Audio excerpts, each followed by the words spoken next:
sehingga dipisahkan antara apakah ini teringat dengan kenangannya atau teringat dengan orangnya. Jadi ini konteks yang berbeda gitu ya. Kalau teringat akan kenangannya, apalagi itu kenangan baik atau kenangan positif, boleh diizinkan saja, tidak ada yang salah dengan itu gitu ya. Tapi kemudian kalau misalnya akhirnya teringat lagi dengan orangnya, nah itu yang harus diingat kembali, disadarkan kembali, bicara dengan dirinya bahwa keputusan berpisah ini adalah karena tidak cocok, misalnya karena ada luka emosional yang dilakukan oleh suami sama dalam pernikahan yang menurut Anda adalah menyakiti Anda sehingga Anda harus mengakhiri pernikahan ini. Sehingga konteksnya supaya tidak kabur gitu ya.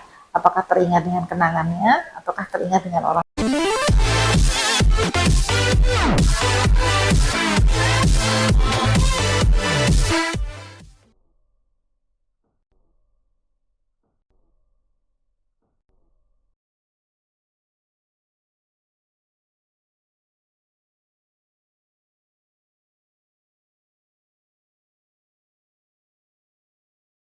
Ya, karena mungkin ada pengalaman emosional gitu ya, sehingga merasa ada kemelekatan gitu, ada attachment dengan mantan suami, sekalipun mantan suami itu pernah menyakiti atau sering menyakiti gitu ya. Nah ini yang perlu kita garis bawahi sebetulnya.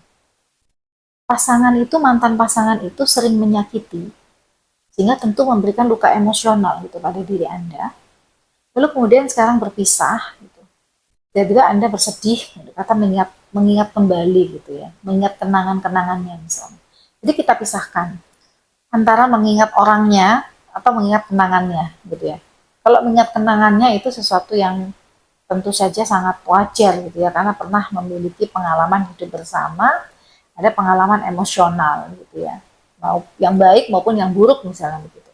Tapi yang perlu digarisbawahi adalah tadi dikatakan bahwa suami ini sering menyakiti gitu, dan saya juga kurang dapat informasi berpisahnya ini karena apa, apakah karena memang karena suami sering menyakiti itu kemudian harus berpisah dan segala macam. Artinya kalau memang itu terjadi, bahwa memang sudah diambil keputusan dengan sadar bahwa rasa sakit yang muncul, yang hadir, yang dilakukan pasangan di dalam pernikahan itu membuat Anda merasa Anda tidak mampu lagi mempertahankan pernikahan ini dan Anda memilih untuk selesai gitu ya.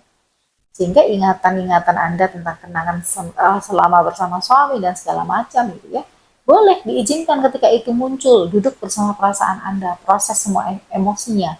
Sedih boleh, teringat kembali boleh gitu.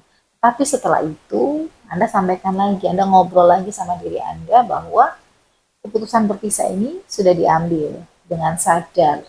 Karena apa? Karena banyak kenangan menyakitkan, karena banyak luka emosional yang diberikan, karena suami banyak menyakiti di dalam pernikahan. Sehingga yang dikenang cukup ingatan-ingatan atau memori-memori yang menyenangkan saja begitu ya.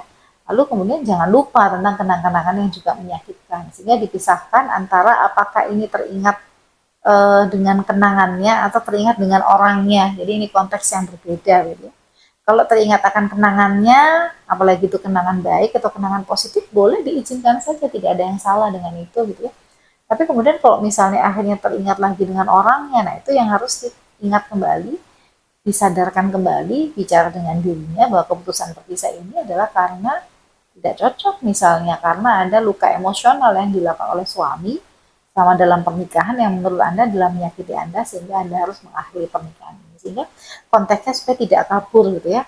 Apakah teringat dengan kenangannya ataukah teringat dengan orangnya. Kalau teringat dengan orangnya, lah bukankah memang pernikahan ini diakhiri karena Anda tidak sanggup lagi bersama dengan orangnya, kan begitu?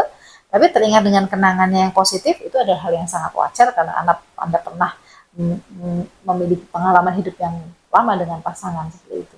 Jadi izinkan saja rasa itu muncul, duduk sebentar bersama perasaan itu, diproses, kalau sudah cukup maka dia akan lepas dengan sendirinya. Oke, itu cara yang bisa dilakukan.